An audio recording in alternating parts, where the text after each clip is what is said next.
Ya, kumusta naman ni si Jampak no karon?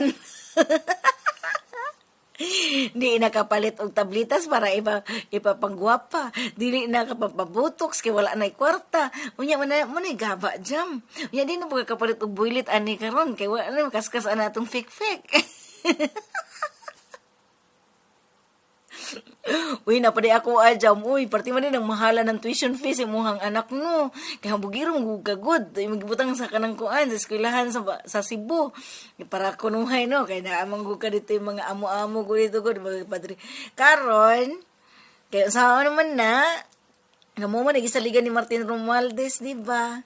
Nga gusto niya nga dako imuhang channel kay para batbanatan mi mga Duterte tapos bayaran kaniya unya karon asa naman na di na ka mabuhi anak jam dikit-dikit na pugkaan dito sa mga kuan ha mga loyalista sa mga tangalista para makakita ka kwarta tinuod abi nimo jam sa tunuod lang ha sultihan ta ka ang imong mga barkadang bakla labaw na akong igagaw buutan kay tubay pagkahuman unsa nahitabo kuyog-kuyog mo pagkahuman gibiyaan ra ka kay nga natungod sa imong kinaiya tungod sa imong batasan grupo sa akong mga igagaw sa mga bakla ha nawa sa imuhang pananaw biyaan ka kay kabalo sila nga imuhang batasan di makaog iro labaw na imuhang ugali ang imuhang kinaiya iro di ba tatulungan ka kaya nun tabangan ka kanila murag tangin ako dili asa na ba ka dikit si Frasco balik na ba ka Madam Frasco nimo